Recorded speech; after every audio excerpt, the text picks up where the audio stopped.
मेरा नाम है प्रीतम त्रिवेदी। स्वागत है आप सबका मेरे डेल्टा चैनल में। डेल्टा चैनल में हम आपको फिजिक्स रिलेटेड या फिर अभी बेसिकली हम फिजिक्स रिलेटेड कॉन्सेप्ट क्लियरिंग के ऊपर ही काम करेंगे डेल्टा चैनल में। तो यहाँ पे आपको फिजिक्स के जो कॉन्सेप्ट है एकदम बेसिक कॉन्सेप्ट से लेकर जो क्रिटिकल कॉन्सेप्ट्स है वहां तक हम यहाँ पे डिस्कस करेंगे। और इस चैनल में आपको क्वेश्चन सॉल्विंग के जो शॉर्ट ट्रिक्स, जो कॉन्सेप्ट्स, जो भी कुछ मतलब अपने डे टू डे जो क्वेश्चन सॉल्विंग है उसमें चाहिए होगा, सब कुछ एकदम पूरा क्लियरली हम यहाँ पे डिस्कस करेंगे। ठीक है, तो शुरू करने से पहले आप सबको एक रिक्वेस्ट है, मेरा चैनल एकदम नया है, प्लीज सब्सक्राइब कीजिएगा। ठीक है, और शेयर एंड कमेंट भी प्लीज एंड लाइक भी कीजिएगा अगर अच्छा लगे तो चलिए स्टार्ट करते हैं। तो आज हमारा फर्स्ट जो चैप्टर है स्टार्टिंग वो है न्यूटन्स लॉज ऑफ मोशन। ठीक है, न्यूटन्स लॉज ऑफ मोशन। तो ये क्या है गाइस? न्यूटन ने बेसिकली मोशन को डील करने के लिए कुछ एक्सपेरिमेंट किए थे। उन एक्सपेरिमेंट के रिजल्ट के बेसिस पर न्यूटन ने 3 लॉ प्रोवाइड किए थे हमको, मतलब फिजिक्स को उन्होंने 3 लॉ कंट्रीब्यूट किए। वो जो 3 लॉ है उसको हम न्यूटन के 3 लॉ बोलते हैं। ये लॉ से हम मोशन को डील करते हैं, मोशन के कॉज को डील करते हैं, इसीलिए इसको हम बोलते हैं न्यूटन्स लॉज ऑफ मोशन। अभी ये किसके अंदर आता है? ये न्यूटन्स लॉज ऑफ मोशन ये आता है काइनेटिक्स के अंदर। अभी आप बोलेंगे सर काइनेटिक्स क्या है? देखिए, काइनेटिक्स और काइनेमेटिक्स ऐसे 2 टर्म होते हैं। ठीक है, काइनेमेटिक्स का मतलब होता है जहां पर हम सिर्फ मोशन को देखते हैं। ठीक है, सिर्फ मोशन को हम देखते हैं, वो मोशन कहां से आया, क्यों आया, उसका क्या कॉज है, क्या इफेक्ट है, इन सब से हम डील नहीं करते काइनेमेटिक्स में। लेकिन काइनेटिक्स में हम सिर्फ मोशन के साथ डील नहीं करते, मोशन का क्या कॉज है, क्या इफेक्ट्स है, इसके साथ हम डील करते हैं काइनेटिक्स में। ठीक है, और काइनेमेटिक्स में सिर्फ मोशन को हम देखते हैं, क्या है मोशन, कैसा है, ठीक है, उसका कॉज के साथ डील नहीं करते। बट काइनेटिक्स में हम मोशन के कॉज के साथ डील करते हैं। तो क्लियर हो गया होगा आप सबको। तो अभी हम एकदम पॉइंट पर आते हैं। न्यूटन से पहले भी एरिस्टोटल, गैलीलियो, बहुत सारे साइंटिस्ट ने ये मोशन रिलेटेड कुछ लॉज या फिर कुछ स्टेटमेंट लाने की कोशिश की थी। तो वो सभी फेलियर है, बिकॉज उनका लॉ प्रैक्टिकल लाइफ में वर्क नहीं किया, कुछ ना कुछ उसके ड्रॉबैक्स रह गए। ठीक है, लेकिन न्यूटन ने जो लॉ दिए थे उन लॉ का हमारे जो प्रैक्टिकल वर्ल्ड है, मतलब जहां पर ये लॉज अप्लाई होते हैं वहां पे कोई भी ड्रॉबैक नहीं था। इसलिए ये जो न्यूटन के 3 लॉज है ये एक्सेप्टेबल हो गए। ठीक है, ये एक्सेप्टेबल हो गए। तो क्या थे, आज हम बेसिक डिस्कस करेंगे कि क्या थे न्यूटन के 3 लॉज, क्या लॉ न्यूटन ने दिए थे। ठीक है, तो चलिए स्टार्ट करते हैं हम। न्यूटन के मैंने बोला 3 लॉ था। ठीक है, तो अभी हम एक एक करके देखेंगे क्या था न्यूटन का फर्स्ट लॉ, क्या था न्यूटन का सेकंड लॉ और क्या था थर्ड लॉ। तो चलिए फर्स्टली हम फर्स्ट लॉ से डील करते हैं। क्या है first law? Newton's first law. तो क्या बोला था न्यूटन ने अपने फर्स्ट लॉ में? मैं आपको एक बार सिर्फ स्टेटमेंट बता देता हूं, फिर स्टेटमेंट के जो एक्सप्लेनेशन है, स्टेटमेंट का एक्सप्लेनेशन वो आपको मैं एकदम शॉर्ट में, आप सिर्फ सुनेंगे तो आपको याद हो जाएगा जितना मैं बोलूंगा। देखिए, मैं स्टेटमेंट आपको सिर्फ बताता हूं। पहले फर्स्ट लॉ का स्टेटमेंट ऐसा है कि अगर हमने बाहर से किसी ऑब्जेक्ट पर कोई एक्सटर्नल इन्फ्लुएंस मतलब फोर्स अप्लाई नहीं किया, ठीक है, अप्लाई अगर नहीं किया तो वो ऑब्जेक्ट अगर रेस्ट में है तो वो हमेशा रेस्ट में रहेगा, और अगर मोशन कंडीशन में है तो वो हमेशा उस यूनिफॉर्म वेलोसिटी से एक रेक्टिलिनियर मोशन करेगा। रेक्टिलिनियर मतलब स्ट्रेट लाइन में वो मोशन करेगा। ठीक है, तो अभी आप बोलेंगे सर मेरा तो टोटली दिमाग के ऊपर से गया, क्या बोले आप, ऐसे बोल दिए।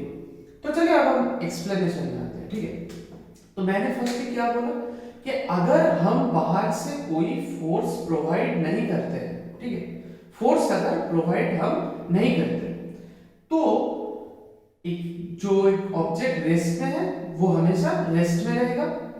ठीक है, और जो ऑब्जेक्ट मूव कर रहा है वो हमेशा यूनिफॉर्म वेलोसिटी से मतलब कांस्टेंट वेलोसिटी से वो स्ट्रेट पाथ में मतलब एक स्ट्रेट लाइन में वो मूव करेगा।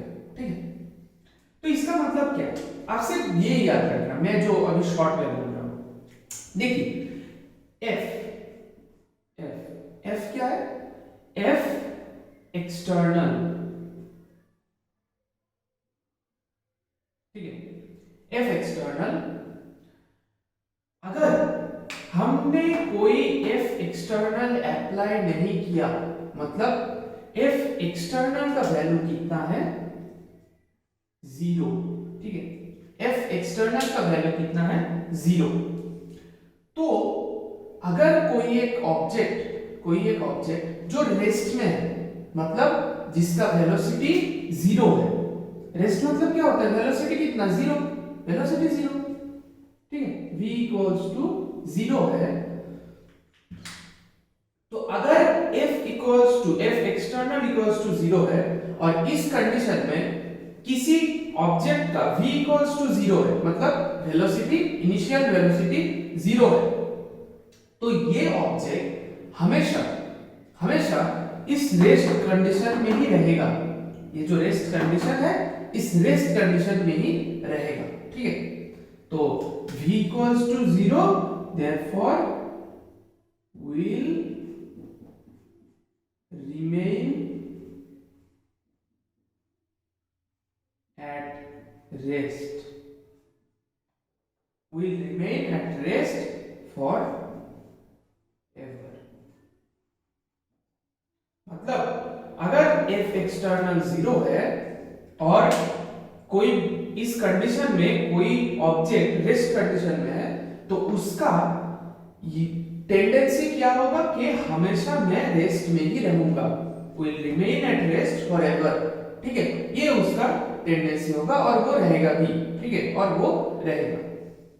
और अगर ये सेम ही कंडीशन है मतलब f एक्सटर्नल इक्वल्स टू 0 ही है, हमने बाहर से कोई फोर्स अप्लाई नहीं किया, ठीक है, हमने क्या किया है, और इस कंडीशन में कोई ऑब्जेक्ट v इक्वल्स टू मान लीजिए कोई एक वेलोसिटी है 2 मीटर पर सेकेंड। ठीक है, 2 मीटर पर सेकेंड इस वेलोसिटी से कोई ऑब्जेक्ट मूव कर रहा था और अगर हमने एक्सटर्नल फोर्स कुछ अप्लाई नहीं किया, ठीक है, तो ये ऑब्जेक्ट हमेशा एक स्ट्रेट पाथ में मतलब ये जो स्ट्रेट पाथ है इस स्ट्रेट पाथ में ये हमेशा 2 मीटर पर सेकेंड वेलोसिटी से ही चलता रहेगा। ठीक है, समझ गए होंगे आप, 2 मीटर पर सेकेंड वेलोसिटी से ही चलता ये रहेगा। मतलब क्या है, will remain at uniform velocity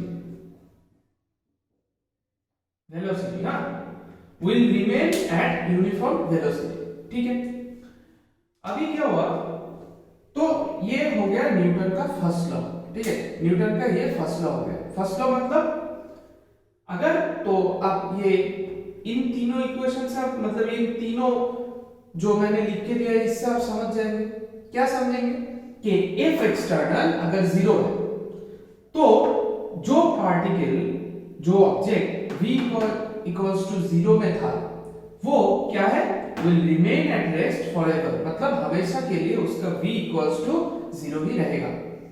और अगर इसी कंडीशन में कोई ऑब्जेक्ट का वेलोसिटी है 2 मीटर पर सेकेंड, ठीक है, और हमने कोई एक्सटर्नल इन्फ्लुएंस इसके ऊपर अप्लाई नहीं किया, तो इसका वेलोसिटी हमेशा के लिए ये 2 मीटर पर सेकेंड ही रहेगा और ये एक स्ट्रेट लाइन में इसी कांस्टेंट वेलोसिटी के साथ मूव करता है। तो ये हो गया आपका स्टेटमेंट। अभी ये एक लाइन में हो गया आपका स्टेटमेंट, ठीक है।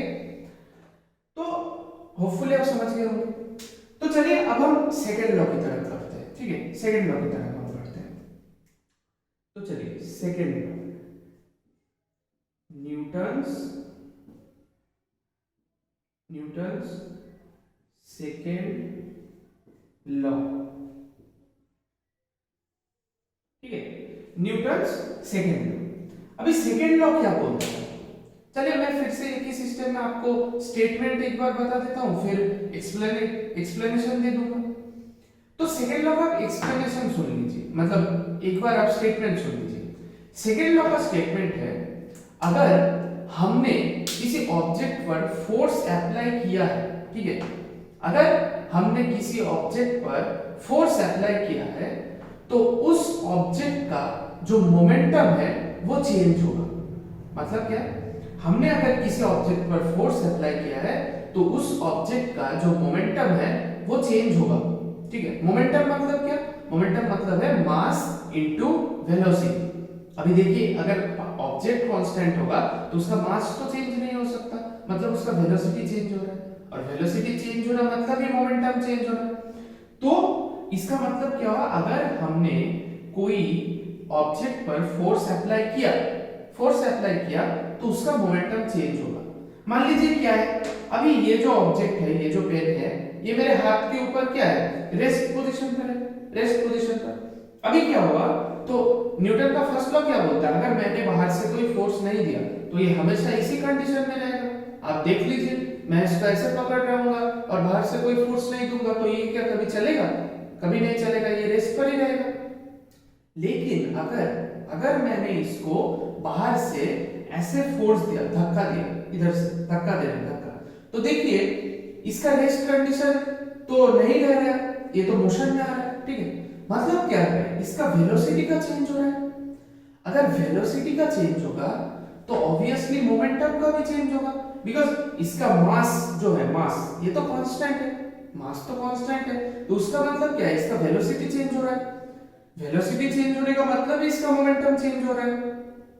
तो न्यूटन का सेकंड लॉ यही बोलता है हमको कि अगर हम किसी ऑब्जेक्ट पर फोर्स अप्लाई करते हैं तो उस ऑब्जेक्ट के मोमेंटम का चेंज होगा, ठीक है, ऑब्जेक्ट के मोमेंटम का चेंज होगा।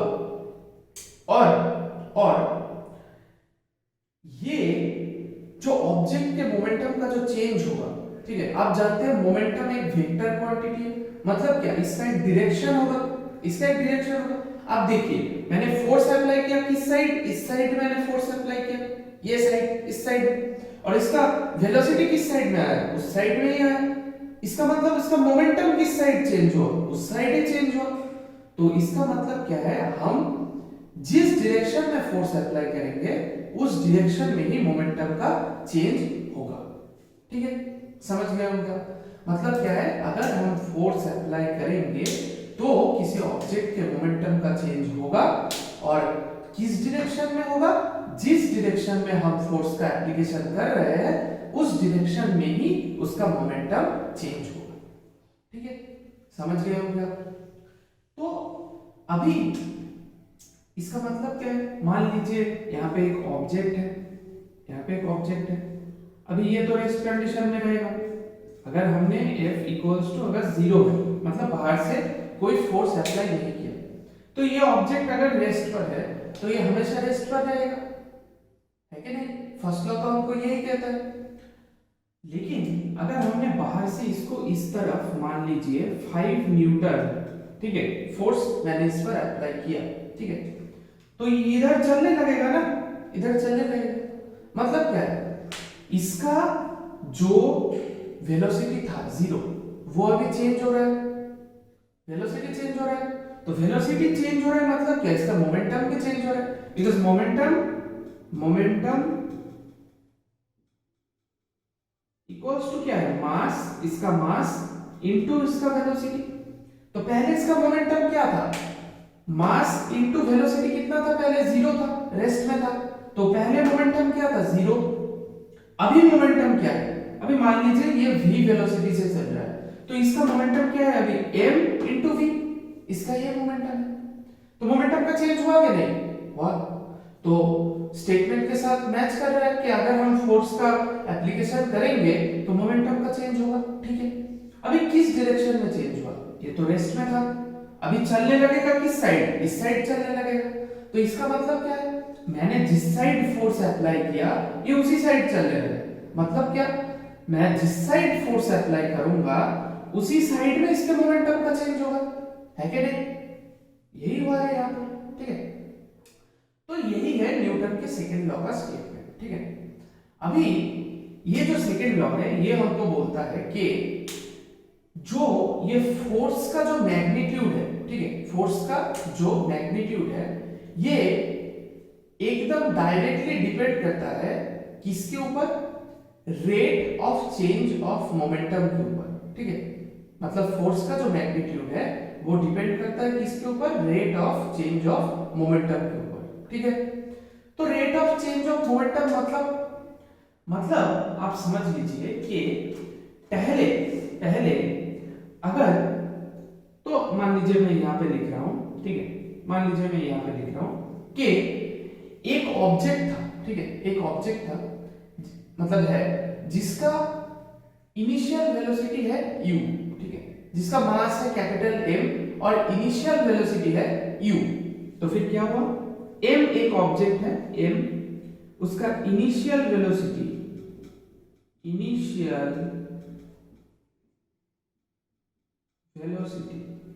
कितना है? इनिशियल वेलोसिटी है उसका u, ठीक है, मान लीजिए u है। हाँ, तो अगर उसका मास कैपिटल M है तो उसके इनिशियल मोमेंटम कितना होगा? बोलिए आप मेरे साथ। इनिशियल मोमेंटम कितना होगा? मास इनटू वेलोसिटी, मतलब मास इनटू वेलोसिटी होगा इनिशियल मोमेंटम। ठीक है, अभी मान लीजिए फोर्स एप्लीकेशन करने के बाद, उसका क्या चेंज होगा? वेलोसिटी चेंज होगा। वेलोसिटी बढ़ेगा या तो घटेगा, कुछ भी होगा। तो अभी फोर्स एप्लीकेशन करने के बाद उसका मैं पकड़ लेता हूं कि फाइनल वेलोसिटी, आप एज्यूम कीजिए कि फाइनल वेलोसिटी उसका जो है वो है v, ठीक है, उसका फाइनल वेलोसिटी है v। अभी अगर फाइनल वेलोसिटी v है, फाइनल वेलोसिटी अगर v है तो फाइनल मोमेंटम भी होगा, फाइनल मोमेंटम भी होगा। मोमेंटम इक्वल्स टू क्या? अभी मास तो कांस्टेंट है, मास तो मास ही है, और वेलोसिटी चेंज हुआ है, मतलब क्या? m into v हो जाएगा। ठीक है, अभी आप देख ही सकते हैं, पहले था m into u, अभी है m into v, मतलब मोमेंटम का चेंज हुआ है। अभी आप मान लीजिए कि आपका एक फ्रेंड खड़ा है, ठीक है, आपका एक फ्रेंड खड़ा है, आप जाके क्या किए? उसको पीछे से धक्का दे दिए, ठीक है, पीछे से आप जोर से धक्का दे दिए। अभी आपके धक्का देने से क्या होगा? अगर आप बहुत जोर से धक्का देंगे तो आपका फ्रेंड क्या होगा? ज्यादा स्पीड में जाके गिरेगा। अगर आप धीमा धक्का दें तो उस पर उतना स्पीड नहीं आएगा ना, उतना स्पीड तो नहीं आएगा। मतलब यहां से हम क्या पता लगा सकते हैं कि न्यूटन के सेकंड लॉ से हम अभी बोल सकते हैं कि फोर्स का जो एप्लीकेशन हम कर रहे हैं उसके साथ ये जो मोमेंटम का चेंज हो रहा है ये डायरेक्टली प्रोपोर्शनल है, डायरेक्टली प्रोपोर्शनल है। अभी देखिए rate of change of momentum मतलब क्या? आपने जब अपने फ्रेंड के ऊपर फोर्स अप्लाई किया कि थोड़े ही ना वो एकदम फोर्स अप्लाई करने के साथ साथ ही वो एकदम उसेन बोल्ट की स्पीड से दौड़ने लगेगा, ऐसा तो नहीं होगा ना कि वैसे जाके गिर गया, ऐसा नहीं होगा।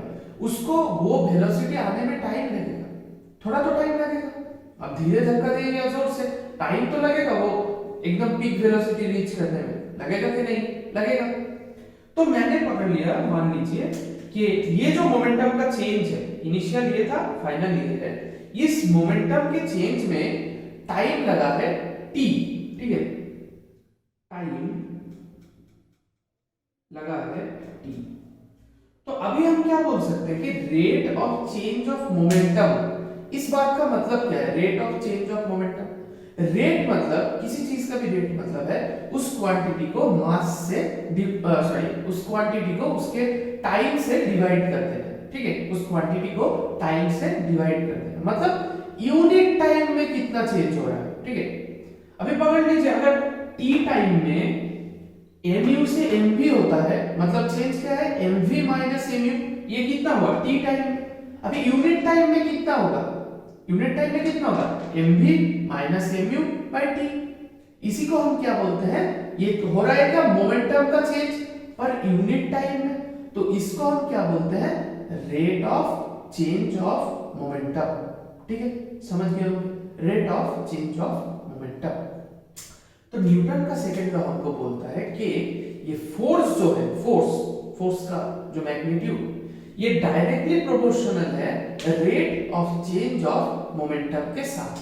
मतलब पकड़ लीजिए कि हमने F फोर्स अप्लाई किया, ठीक है, F फोर्स हमने अप्लाई किया, तो उस F फोर्स को, F जो फोर्स है वो डायरेक्टली प्रोपोर्शनल है, किसी ऑब्जेक्ट पर हमने F फोर्स अगर अप्लाई किया तो वो डायरेक्टली, F फोर्स का जो मैग्नीट्यूड है वो डायरेक्टली प्रोपोर्शनल है किसके साथ, rate of change of momentum के साथ। मतलब क्या, मोमेंटम का चेंज वो क्या है, mv हुआ बाद में, mu पहले था, तो चेंज कितना हुआ, mv minus mu, final minus initial. ठीक है, समझ गए होंगे आप। और अभी टाइम कितना लगा इस चीज में, टाइम लगा है t, टाइम लगा है t, तो ये हो गया rate of change of momentum, मतलब पर यूनिट टाइम में मोमेंटम का कितना चेंज हो रहा है। ठीक है, समझ गए होंगे आप। तो अभी क्या है, ये हो गया हमारा न्यूटन का सेकंड लॉ का स्टेटमेंट। ठीक है, स्टेटमेंट के फोर्स का मैग्नीट्यूड अभी क्या है, rate of change of momentum के साथ डायरेक्टली प्रोपोर्शनल है। ठीक है, rate of change of momentum के साथ। तो अभी हम क्या बोलेंगे, अभी हम बोलेंगे कि, तो अभी इस प्रोपोर्शनल साइन को यहां से हटाने के लिए हमको एक कॉमन सेंस, आप जानते हैं कि यहां पर एक कांस्टेंट ले आना पड़ता है। तो हमने क्या किया कि यहां पे constant f equals to k into m common ले लिया, v minus u by t। मतलब क्या, हम यहां पे कांस्टेंट, एज कांस्टेंट हम k को लेकर आए। ठीक है, एज कांस्टेंट हम k को लेकर आ गए। अभी देखिए एक चीज मतलब आप ध्यान में लाइए कि यहां पर ये जो मैंने m कॉमन लेने के बाद ये जो पोर्शन है v minus u by T, इस पोर्शन को हम क्या बोल सकते हैं, v minus u by T को, मतलब change of velocity by time, change of velocity by time. तो change of velocity by time मतलब क्या, वेलोसिटी का चेंज का जो रेट, ठीक है, वेलोसिटी के चेंज का जो रेट है, इसको हम क्या बोलते हैं, इसको हम एक्सेलरेशन बोलते हैं। वेलोसिटी के चेंज, यूनिट टाइम में वेलोसिटी का जितना चेंज होता है उसको हम क्या बोलते हैं, एक्सेलरेशन बोलते हैं।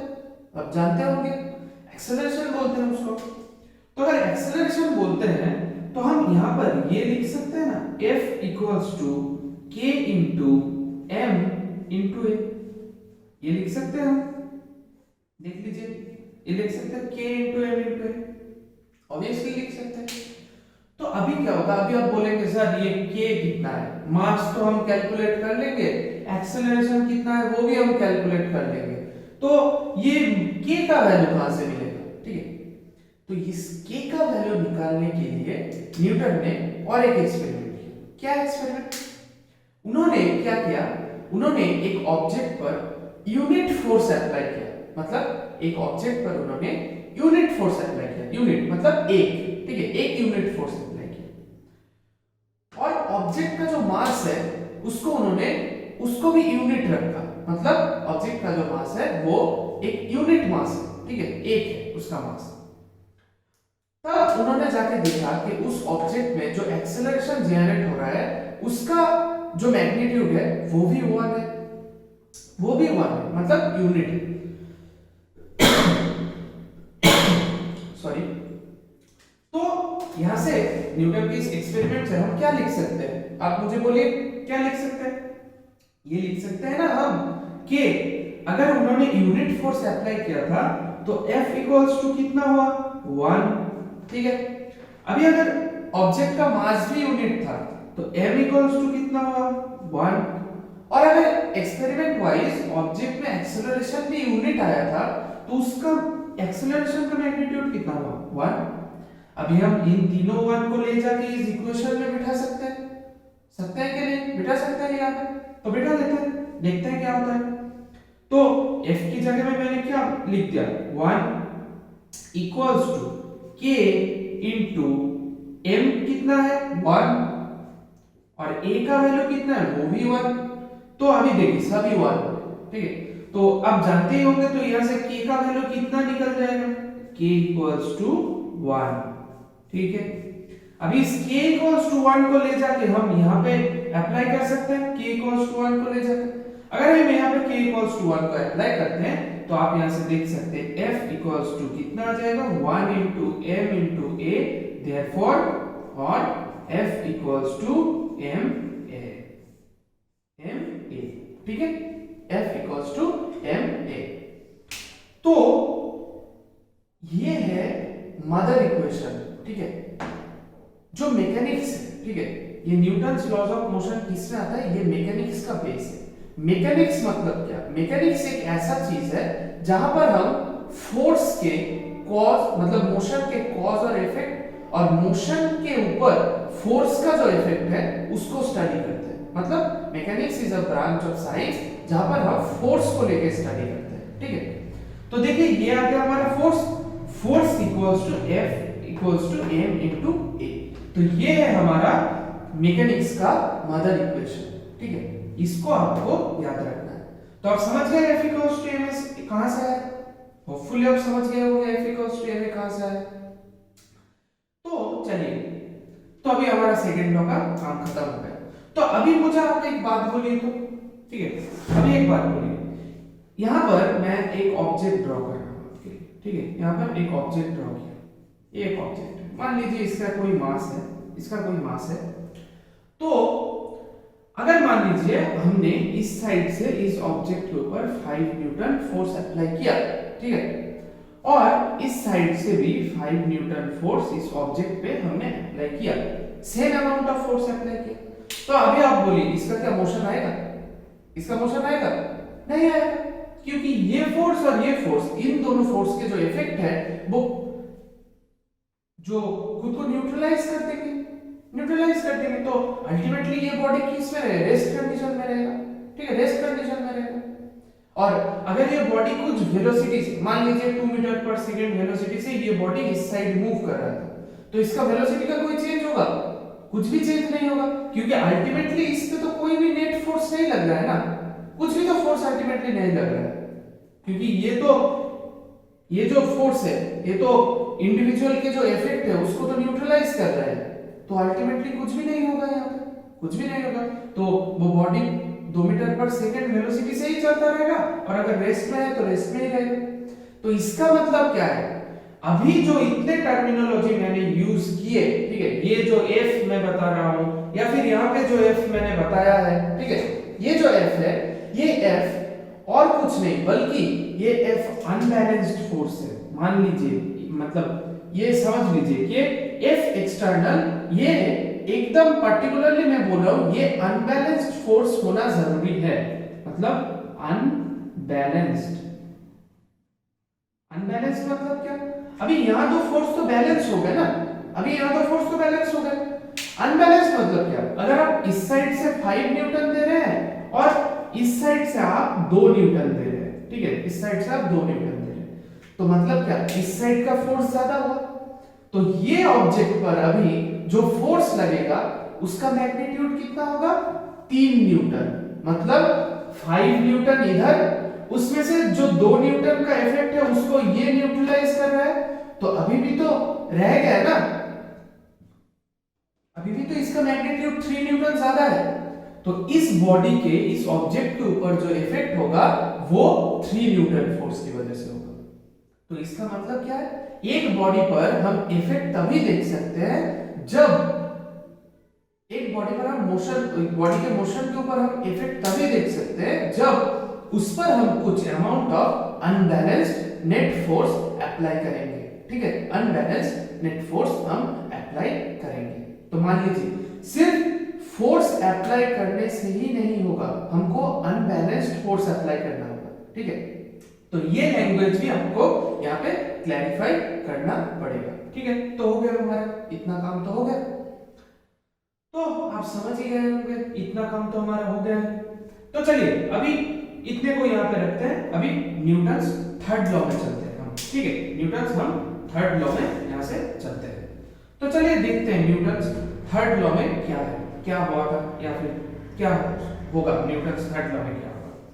तो इसको मैं इरेज कर रहा हूं, तो चलिए देखते हैं क्या होगा न्यूटन्स थर्ड लॉ में। इसको इरेज कर रहा हूं। हाँ चलिए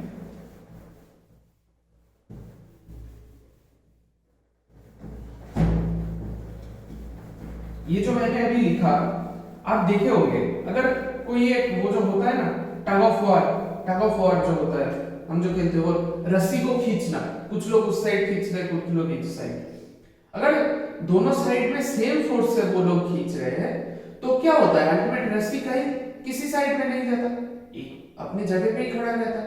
लेकिन अगर एक साइड का फोर्स ज्यादा होता है ना तभी तो उस साइड में रस्सी चली आती है कि नहीं। तो यही है इस चीज का फंडा, मतलब क्या, जब तक वो फोर्स बैलेंस थे तब तक कुछ भी हम मोशन नहीं देख पा रहे थे रस्सी में, लेकिन जब भी वो फोर्स अनबैलेंस हो गए, मतलब किसी का ज्यादा हो गया किसी का कम हो गया, तभी हम मोशन देख रहे हैं। तो इसका एकदम प्रैक्टिकल बहुत अच्छा एग्जांपल है टग ऑफ वॉर, ठीक है, समझ गए क्या। तो चलिए अब हम देखते हैं क्या थर्ड लॉ।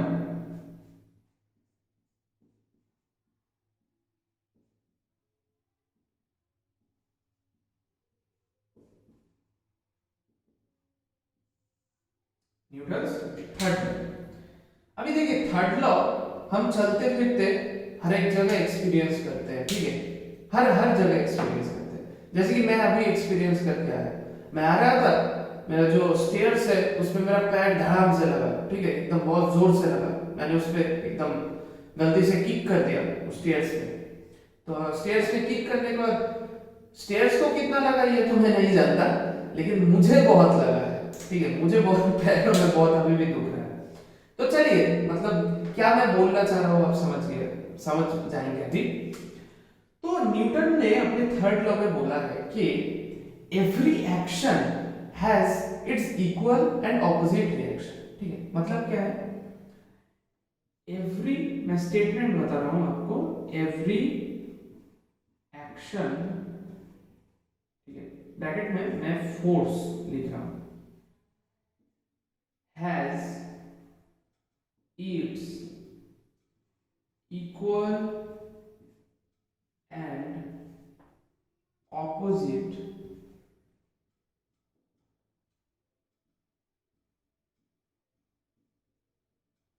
रिएक्शन, इसके ब्रैकेट में भी मैं फोर्स लिख रहा हूं। तो मतलब क्या है इस मैंने जो लिखा है इसका मतलब क्या है। तो देखिए आप छोटे से बोलते रहे तुम मुझे मारोगे तो मैं क्या तुम्हें छोड़ दूंगा, मैं भी मारूंगा तुम्हें, है ना, ऐसा आप बोलते हैं। इसका मतलब क्या है कि अगर कोई एक्शन फोर्स, एक्शन क्या है, एक्शन मतलब जो परफॉर्म हो रहा है, क्या परफॉर्म होता है, फोर्स परफॉर्म होता है, ठीक है। एक्शन क्या है, एक्शन फोर्स है। यहाँ पे हम जानते हैं न्यूटन ने अपने तीनों लॉ में ही फोर्स का जिक्र किया था, मैंने आपको स्टार्ट में ही बोला कि मोशन के कॉज के साथ हम रिलेट मतलब यहाँ पे डील करते हैं, ठीक है, काइनेटिक्स में। तो काइनेटिक्स में हम मोशन के कॉज से अगर डील करें तो मोशन का कॉज क्या है, मोशन का कॉज ही है फोर्स, मतलब हम ये तीनों लॉ में ही हम फोर्स के साथ डील कर रहे हैं, फोर्स के साथ। तो थर्ड लॉ भी वैसा ही है, थर्ड लॉ में भी हम फोर्स के साथ ही डील कर रहे हैं। तो देख लीजिए थर्ड लॉ क्या बोल रहा है कि अगर आप कोई एक्शन फोर्स किसी ऑब्जेक्ट के ऊपर अप्लाई करते हैं तो वो ऑब्जेक्ट आपके ऊपर भी एक इक्वल एंड ऑपोजिट साइड में एक रिएक्शन, मतलब रिएक्शन क्या है, रिएक्शन भी वन काइंड ऑफ फोर्स है, तो वो रिएक्शन फोर्स आपके ऊपर अप्लाई करता है, ठीक है, रिएक्शन फोर्स अप्लाई करता है। तो इसका मतलब क्या है, आप प्रैक्टिकल लाइफ में ही इसका मतलब बहुत देखे होंगे। जैसे कि मैंने बोला अगर मान लीजिए आपने आपके वॉल में जाके बहुत जोर से किक कर दिया, तो वॉल को कितना लग रहा है वो तो आप नहीं जान पाएंगे, लेकिन आपको कितना दुख रहा है ये तो आप जानते हैं, ठीक है, ये मुझे बोलने की जरूरत नहीं है, आप जानते हैं। तो क्यों, आपको क्यों दुख रहा है? फोर्स तो आपने वॉल पर दिया है ना, फोर्स तो आपने वॉल पर दिया, आपको क्यों दुख रहा है वाल? आपके ऊपर किसी ने फोर्स दिया क्या? आप देख पा रहे हैं किसी ने फोर्स दिया आपके ऊपर? आपने दिया वॉल के ऊपर, तो दुख तो आपको रहा है। दुखना मतलब क्या? आपके पैर के ऊपर भी कुछ फोर्स अप्लाई हुआ है बाहर से, है कि नहीं? तो यही है, न्यूटन ने अपने थर्ड लॉ में यही बोला, आप जब उस वॉल पे फोर्स अप्लाई कर रहे थे तो एक इक्वल एंड ऑपोजिट अमाउंट का फोर्स उस वॉल ने भी आपके पैर के ऊपर अप्लाई किया, ठीक है? इसी वजह से आपको पैर में दुखा है। अदरवाइज अगर वॉल आपके ऊपर कोई फोर्स अप्लाई नहीं करता तो आपको कभी दुखता ही नहीं। आप वॉल में जितना चाहे किक मार सकते थे, जितना चाहे मुक्के मार सकते थे, ठीक है, वॉल को आप पंचिंग बैग की तरह यूज कर सकते थे, ठीक है? तो ऐसा तो होता नहीं है। तो ये न्यूटन ने बोला कि ऐसा होता है कि अगर हम किसी चीज के ऊपर एक एक्शन फोर्स परफॉर्म कर रहे हैं तो वो चीज उल्टा हमारे ऊपर ऑपोजिट डायरेक्शन में एक इक्वल अमाउंट का फोर्स, आप देखेंगे जितना जोर से आप मतलब वॉल में आप किक करेंगे उतना ज्यादा आपके पैर में दुखेगा, जितना धीमे किक करेंगे उतना कम दुखेगा। मतलब क्या? जितना ज्यादा फोर्स आप वॉल पे अप्लाई कर रहे हैं, वॉल भी उतना ज्यादा फोर्स आपके पैर के ऊपर अप्लाई कर रहा है, इसलिए आपको ज्यादा दुख रहा है। अगर कम अप्लाई करेंगे तो कम दुखेगा, यही है फंडा और कुछ भी नहीं। तो अभी बात क्या हुआ कि अभी हम देखते हैं क्या होता है। अभी मान लीजिए कि क्या हुआ, ए एक ऑब्जेक्ट है, ए object A applies a force F on B। अभी क्या है, A एंड B दो ऑब्जेक्ट है, ठीक है? अगर A ऑब्जेक्ट ने B के ऊपर एक F अमाउंट का फोर्स अप्लाई किया है तो फोर्स का वैल्यू कितना हुआ? F, ठीक है? तो B ऑब्जेक्ट भी, ठीक है, B ऑब्जेक्ट भी A के ऊपर एक फोर्स अप्लाई करेगा, उसका मैग्नीट्यूड भी F ही होगा लेकिन उसका डायरेक्शन ऑपोजिट होगा। then B also applies same amount of force in opposite direction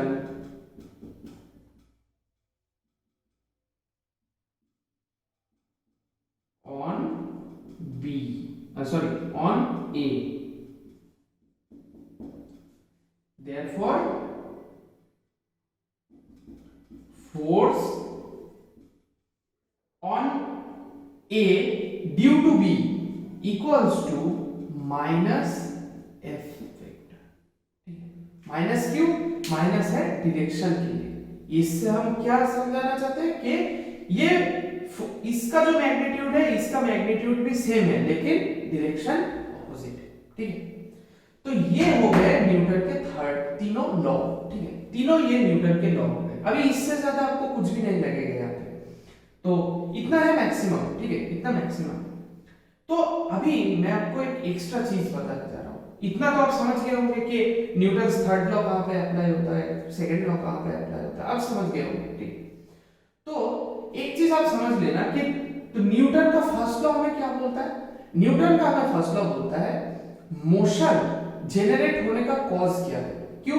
first law से हम क्या जान पाते हैं कि अगर हम फोर्स अप्लाई नहीं करेंगे तो मोशन नहीं आएगा, रेस्ट में रहा ऑब्जेक्ट रेस्ट में ही रहेगा और यूनिफॉर्म वेलोसिटी में चल रहा ऑब्जेक्ट यूनिफॉर्म वेलोसिटी में ही चलेगा। इसका मतलब क्या है? मोशन या फिर बोले कि एक्सेलरेटेड और रिटार्डेड मोशन, इसका कॉज क्या है? इसका कॉज क्या है? इसका कॉज है फोर्स, इसका कॉज है फोर्स। तो हम पहले न्यूटन के पहले लॉ से हम क्या जान सकते हैं कि मोशन का कॉज क्या है, कि फोर्स का डेफिनेशन क्या है, ये जान सकते हैं। फोर्स, इसका मतलब फोर्स क्या है? फोर्स एक ऐसी चीज है जो किसी रेस्ट में रहे पार्टिकल में एक मूविंग रेस्ट में रहे पार्टिकल को मूव कराता है, और जो पार्टिकल यूनिफॉर्म वेलोसिटी से मूव कर रहा है उसको एक्सेलरेटेड या फिर रिटार्डेड मोशन में ले आता है। तो ये हो गया। तो फर्स्ट लॉ से हम क्या निकल सकते हैं, तो अभी मैं ये इरेज कर रहा हूं। तो फर्स्ट लॉ हमको क्या देता है, ये लिख लीजिए थोड़ा। First law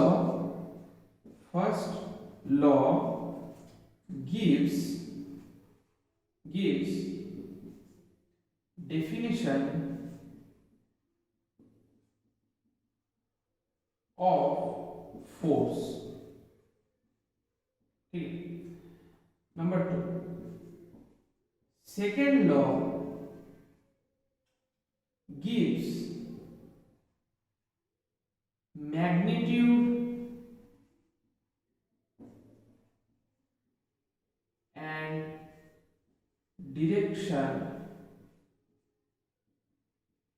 of force। ठीक है। फर्स्ट लॉ हमको ये देता है, सेकेंड लॉ हमको ये देता है। ठीक है। और थर्ड लॉ तो आप जानते हैं कि every reaction has its equal and opposite reaction. तो फर्स्ट लॉ से हमको क्या मिलता है, डेफिनेशन ऑफ फोर्स।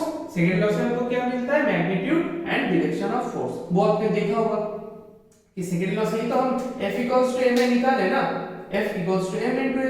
तो उसका मतलब क्या है, वो फोर्स का मैग्नीट्यूड निकला ना, फोर्स का मैग्नीट्यूड निकला। और डायरेक्शन क्या है, डायरेक्शन तो हमने बोला कि वो मोमेंटम का चेंज जिस डायरेक्शन में होगा उसी डायरेक्शन में हमारा फोर्स का जो डायरेक्शन है वो होगा। तो सेकेंड लॉ से हम ये डिराइव कर सकते हैं। चलिए हो गया।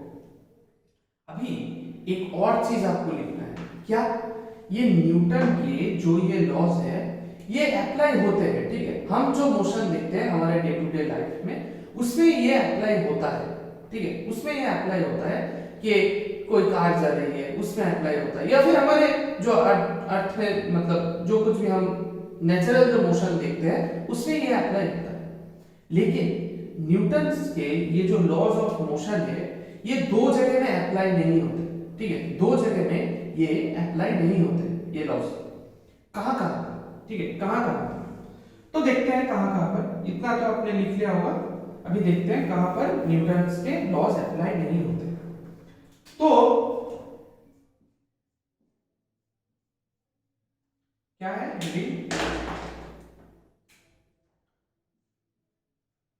conditions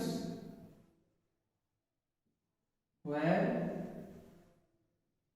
NLM is not applicable।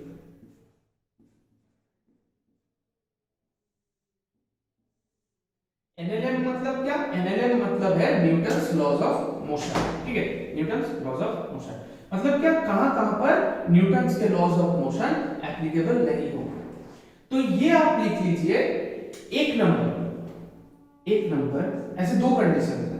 एक नंबर, अगर कोई ऑब्जेक्ट लाइट स्पीड से मूव कर रहा है, मतलब क्या, हम अपने जो मतलब अर्थ में हम जो किसी ऑब्जेक्ट का वेलोसिटी है, मान लीजिए कोई कार चल रहा है, कोई मतलब बस चल रहा है, ट्रेन चल रहा है, हम दौड़ रहे हैं, जो कुछ भी है। ठीक है। ये तो कभी लाइट स्पीड से नहीं हो सकता है कि नहीं, लाइट स्पीड तो नहीं हो सकता। लाइट का स्पीड कितना है, 3 × 10⁸ मीटर पर सेकेंड। उतना स्पीड से अर्थ में कोई चीज चल सकता है क्या, ऐसा तो नहीं हो सकता। लाइट की स्पीड से चलना तो इम्पॉसिबल है।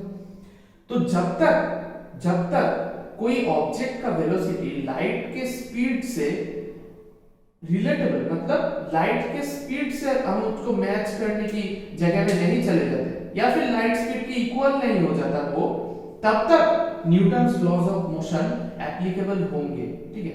और अगर कोई ऑब्जेक्ट लाइट स्पीड रीच कर जाता है तो उसके केस में हम ये law apply, Newton's laws of motion apply नहीं कर सकते। समझ गए होगा। ठीक है। तो फर्स्ट केस क्या है, ऑब्जेक्ट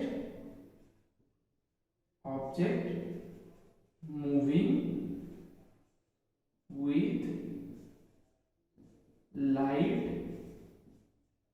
स्पीड। ठीक है। तो फर्स्ट केस क्या है, object moving with light speed. ठीक है। मतलब लाइट के स्पीड से अगर कोई ऑब्जेक्ट मूव करेगा तो उस केस में हम Newton's laws of motion apply नहीं कर सकते। समझ गए होंगे। अभी क्या है, सेकंड केस है। अभी एक और केस है, एक और केस है जहां पर हम ये अप्लाई नहीं कर सकते। वो है अगर हम देखिए, हम जो अपने नेचुरल वर्ल्ड में जो देख रहे हैं, ये हमारा जो वर्ल्ड है ना, ये जो मटेरियल वर्ल्ड है जिसको हम देख सकते हैं, ये जो क्वांटम वर्ल्ड है, ठीक है, क्वांटम मतलब क्या, इलेक्ट्रॉन्स, प्रोटॉन्स, न्यूट्रॉन्स, जो एकदम माइक्रोस्कोपिक जो वर्ल्ड है, उस वर्ल्ड से हमारा वर्ल्ड डिफरेंट है। ठीक है, हमारे वर्ल्ड के जो लॉज है वो क्वांटम वर्ल्ड में नहीं मतलब एप्लीकेबल होते हैं। ठीक है, आपको कभी मैं नेक्स्ट एक वीडियो में क्वांटम के बारे में बताऊंगा। क्वांटम एक बहुत इंटरेस्टिंग चीज है। ठीक है, तो कभी नेक्स्ट एक वीडियो में मैं क्वांटम के बारे में आपको बताऊंगा क्या चीज है क्वांटम, कैसे क्वांटम वर्ल्ड में क्या होता है। बहुत इंटरेस्टिंग है, बहुत इंटरेस्टिंग। टाइम ट्रेवल कैसे होता है कि नहीं होता है, तो ये हम देख सकते हैं। ठीक है, कि object moving with light speed तो हम अप्लाई नहीं होगा। और एक और केस है कहां पर ये अप्लाई नहीं होगा, कि एट द एटॉमिक लेवल। ठीक है, at the atomic level, that is I dot E dot comma, इसका मीनिंग है that is for electrons, protons, neutrons and other microscopic particles। ठीक है, मतलब क्या है, एटॉमिक लेवल में ये अप्लाई नहीं होता। तो दो केस क्या हो गए, एक एटॉमिक लेवल में और एक object moving with light speed में। इन दो केस में Newton's laws of motion applicable नहीं होता। तो चलिए गाइस, आज के लिए इतना ही। ठीक है, इस वीडियो में इतना ही। नेक्स्ट वीडियो में हम आपसे डिस्कस करेंगे फर्स्ट लॉ से हम इनर्शिया को कैसे समझ सकते हैं, इनर्शिया चीज क्या होता है, इनर्शिया के कितने टाइप्स होते हैं, तो ये हम नेक्स्ट वीडियो में डिस्कस करेंगे। और नेक्स्ट वीडियो में impulse of force, impulsive force, इसको लेके हम डिस्कस करेंगे। और रेस्ट और इनर्शियल मास क्या होता है, इसको लेके भी हम नेक्स्ट वीडियो में डिस्कस करेंगे। ठीक है, उसके बाद आएगा हमारा पुली।